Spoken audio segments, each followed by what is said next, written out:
Hello everybody, Captain Marty here, Tuesday, July the 28th. Got some breaking news in the offshore fishing that we'll talk to you about here shortly. And we have reports from inshore, offshore, north to south, piers and surf, whatever you want. So don't go anywhere, we'll be right back.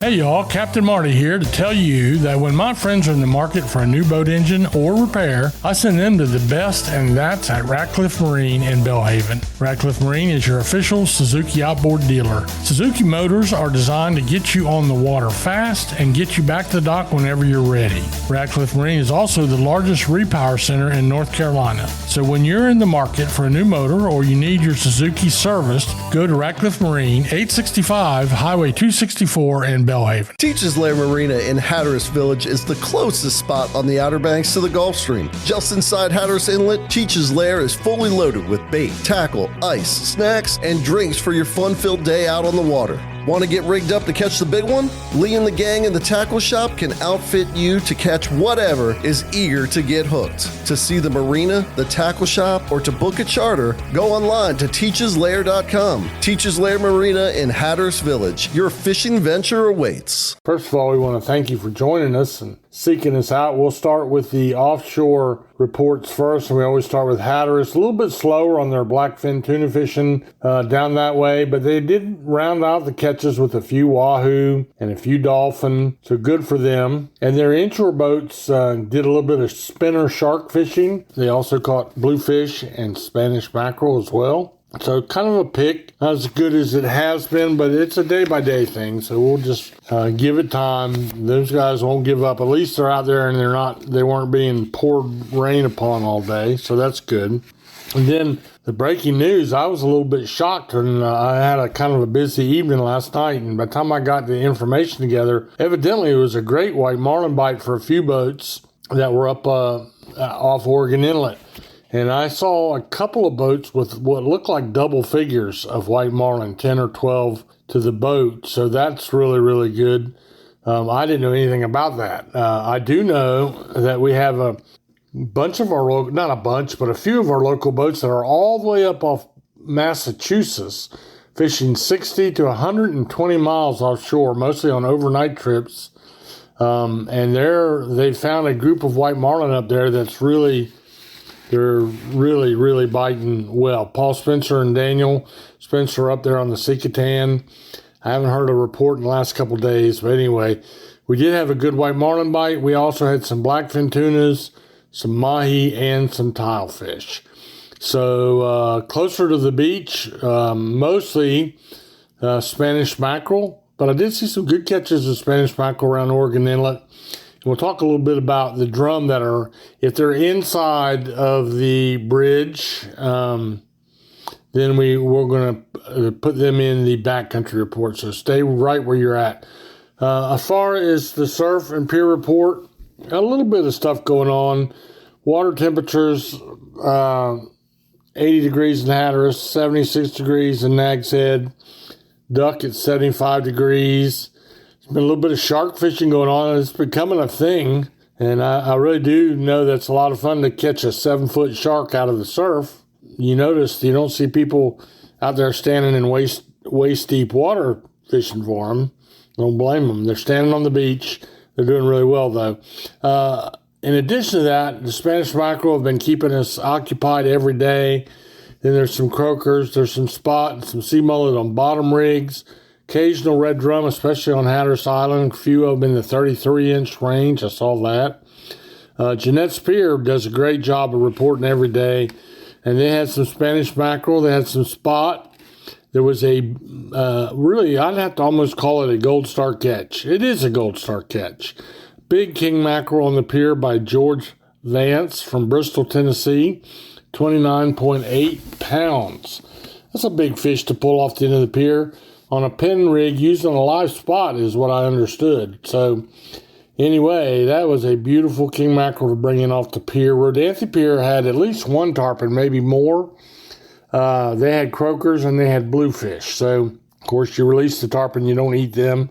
But we reported the other day that the tarpon tournament back in the western part of the Sound was pretty good. This is the time of year when there are tarpon to be caught. But that fishery requires a little bit of research, and probably a good local guide would be the way to go about doing that. So we'll take a little break right here, and I'll come back and we'll talk about the backcountry in just a moment. Wake up to the sights and sounds of the Atlantic at Colonial Inn Motel in Nags Head. This oceanfront property offers a variety of comfortable guest rooms and spacious apartments, making it a great choice for couples, families, and extended beach vacations. Located next to Nags Head Pier, you're just steps from beautiful Outer Banks ocean views, surf fishing, and multiple dining options. Spend your days relaxing on the beach or cooling off in the outdoor pool before enjoying a beautiful coastal sunset. Go online to visit obx.com. Colonial Inn Motel is your gateway to a classic OBX escape. So on to the backcountry, some different things to report. There's been a few ribbon fish caught in the Sound. That's surprising to me in the Pamlico Sound. We haven't had the big numbers of ribbon fish out in the ocean that we've had over the last couple of years. And I asked somebody today where they went. Nobody knows for sure. But there were some trout caught in the Sound, and they were great trout, not speckled trout, not the ones I heard about anyway. And then, let's see, the Soundbound, that's a guided backcountry boat down out of Hatteras. They went clamming on their trip yesterday, which I love that. You go out and you fish for a while, and then they take the crew over onto the shoals, and they clam, and they do really, really well on that.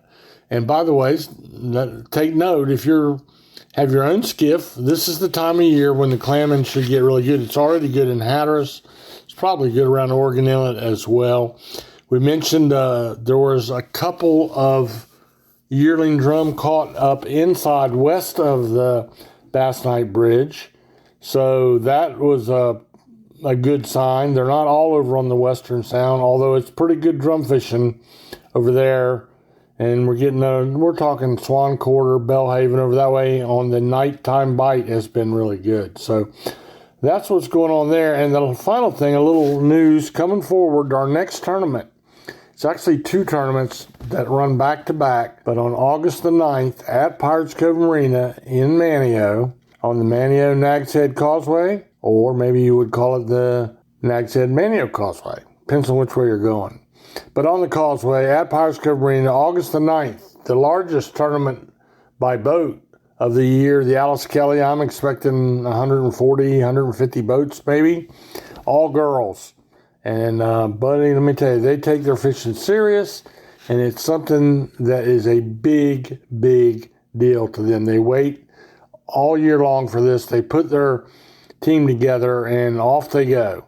That's on the 9th. That's a Sunday. And then on the 11th through the 14th, so we'll have afterwards, we'll have the Monday for rigging up and registration. Then we kick into our biggest tournament by money, which is the Pirates Cove Billfish Tournament. And I heard someone say the other day they're hoping for maybe 80 boats in that one. That one, if we have the white marlin bite that Arch Bracher and others had yesterday, that's going to be a fun tournament. And I can only hope that that's the way it goes. So that's the next tournament. Really, it's our final offshore tournament, I do believe. And then we still have Ocean City, which is one of the great big tournaments, like the Big Rock tournament. That'll be coming up. Atlantic City has one, and Rudy Inlet or Virginia Beach has one. And a lot of our guys will be making us proud as they fish up and down the tournament circuit. So that's all for our fishing report for today. We'll keep you posted as things progress, and I do hope that you get a chance to actually go out and do a little fishing yourself. Even if you didn't plan on it, there's nothing to stop you from fishing. Get out on the pier, they can wrench the tackle. You don't need a fishing license. They'll show you how to do it. Broaden your horizons. You'll be glad you did. So go out and have some fun and let the good Lord bless you richly.